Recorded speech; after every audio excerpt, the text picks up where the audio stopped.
నమస్కారం. ఈరోజు తెలుగుదేశం పార్టీ శ్రేణులు బహుశా స్థానిక సంస్థలకి ఎన్నికలు జరపాలని నిర్ణయం తీసుకున్నటువంటి నేపథ్యంలో ఒక కార్యక్రమానికి శ్రీకారం చుట్టారు. 2 ఏళ్ల నమ్మకం, అభివృద్ధి, సంక్షేమం పేరిట. అయితే పాపం ఆ కాగితాలు ఎత్తుకొని కనీసం ముఖం చూపించలేక, ముఖం చూపిస్తే కొంతమందిని చీకొట్టడంతో ఏం చేయాలో దిక్కుతోచినటువంటి స్థితిలో ఈరోజు పాపం కొట్టుమిట్టాడేటువంటి పరిస్థితి ఏర్పడింది. చంద్రబాబు, లోకేష్లు మాత్రం అమరావతిలో సచివాలయంలో కూర్చొని ప్రతిరోజు ఒక గ్రామానికి శాసనసభ్యుడు వెళ్ళాలి అని చెప్పి నిబంధన పెట్టారు. ఈ శాసనసభ్యులు చూస్తుంటే ఆ కాగితాలు ఎత్తుకొని ఊళ్ళలోకి పోతే వాళ్ళు తలుపులు మూసేసే పరిస్థితి ఏర్పడింది.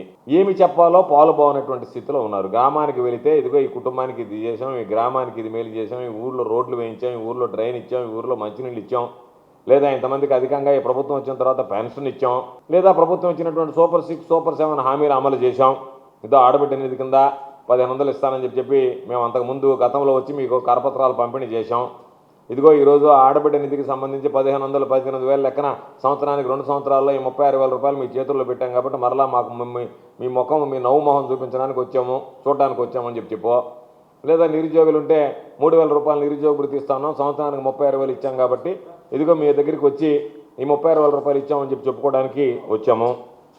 లేదు, తల్లికి వందనం అందరికి ఇస్తామన్నారు, దాదాపుగా 1 కోటి మందికి ఇచ్చేటువంటి పరిస్థితి లేదు, దాన్ని 80 లక్షలు అన్నారు. తీరా వచ్చేటప్పటికి దాన్ని మరలా కూడా ఇంకొక 20 లక్షలకు తగ్గించి ఈరోజు ఏదో అరాకొరాగా ఇస్తే కొంతమంది పాపం నిన్న తీసుకొచ్చి చూపించారు, 10,200 పడింది మాకు, అది కూడా పడుతుందని చెప్పారు. ఒకరికైతే పాపం 9,800 పడింది, 9,800 పడుతుంది అన్నారు, ఇంకా అది పడలే. కాబట్టి అదేమని అడిగితే ఈ pre matric scholarships, post matric స్కాలర్షిప్లు పడలేదు, అవి గవర్నమెంట్ ఆఫ్ ఇండియా వస్తే ఆ తర్వాత పడతాయని చెప్పినాయి. కొంతమందికి 8,000 చిల్లర పడ్డాయి. రకరకాలుగా అంటే పడుతున్నాయి అని చెప్పిన వచ్చింది తప్ప కొంతమందికి పడ్డాయి, కొంతమంది పడక ఇబ్బంది పడేటువంటి పరిస్థితి ఉంది. అన్నదాత సుఖీబాబు చూసుకొచ్చే 6 లక్షల కోత పెట్టాడు, దానికి సంబంధించి ఒక సంవత్సరం ఎగ్గొడితిరి.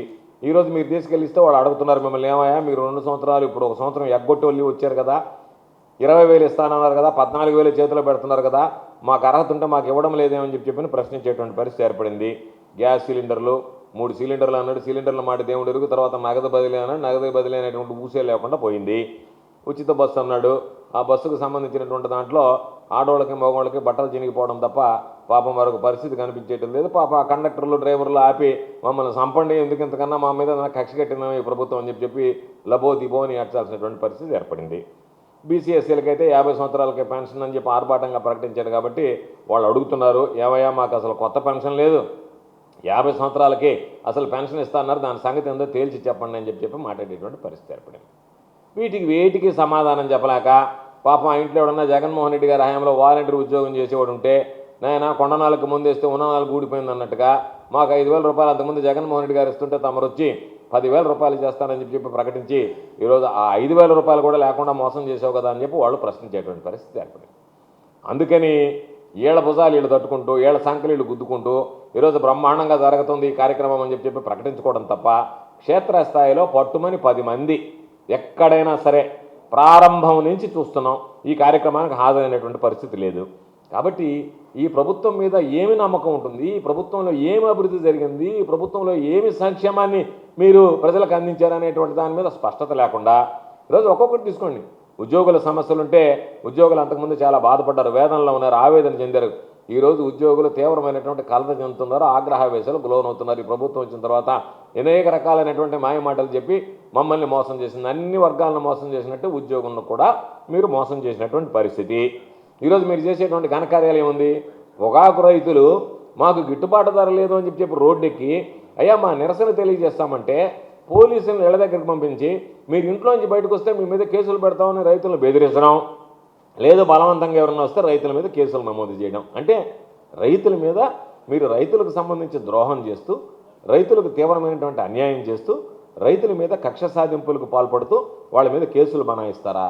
రైతుల మీద కేసులు బనాయించినటువంటి ప్రభుత్వం ఏదన్నా ఉంది అంటే ఈ కూటమి ప్రభుత్వం తప్ప ఏ ప్రభుత్వం? జగన్మోహన్ రెడ్డి గారి హయాంలో ఏదో ఒక చిన్న ధర్నా చేస్తే సంఘం దగ్గర వాళ్ళ మీద అప్పుడున్నటువంటి ఎస్పీ ఆయన కేసు బుక్ చేస్తే వెంటనే అది సీఎం ఆఫీస్కి వెళ్ళినమని సీఎం గారి నోటీసు రంగాల్ని ఆ రోజు సాయంకాలానికల్లా రైతుల మీద పెట్టినటువంటి కేసులు విత్డ్రా చేయించాం.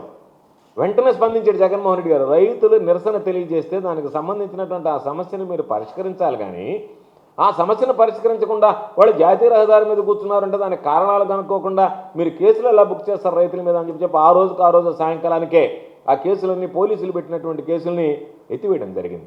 ఎన్ఎల్ హాస్పిటల్స్ అత్యుత్తమ వైద్య సేవలు సామాన్యులకు అందుబాటులో. అపార అనుభవం గల వైద్య నిపుణులు doctor Nagendra Prasad Kulari, managing director, గుండె వ్యాధి వైద్య నిపుణులు గారి ఆధ్వర్యంలో cardiology, neurology, surgical gastroenterology, orthopaedic, ప్రసూతి మరియు గైనకాలజీ, పల్మనాలజీ, జనరల్ మెడిసిన్ మరెన్నో పలు విభాగాల వైద్య సేవలు. అత్యాధునిక ఎక్విప్మెంట్ గల ఐసీయూ, ఆపరేషన్ థియేటర్, క్యాథ్లా, 24/7 ఎమర్జెన్సీ మరియు క్రిటికల్ కేర్, అడ్వాన్స్డ్ మిషనరీ గల ల్యాబ్, సిటీ స్కాన్, ఎక్స్రే మరియు సేవా విభాగం గల వర్కింగ్ స్టాఫ్. అన్ని కంపెనీల హెల్త్ ఇన్సూరెన్స్ సౌకర్యం కలదు. అందరికీ అందుబాటులో అత్యాధునిక వైద్య సేవలు అతి తక్కువ ఖర్చులో. ఎన్ఎల్ హాస్పిటల్స్, PVR కళ్యాణ మండపం ఎదురుగా, అన్నమయ్య సర్కిల్ దగ్గర, మాగుంట లేఅవుట్, నెల్లూరు.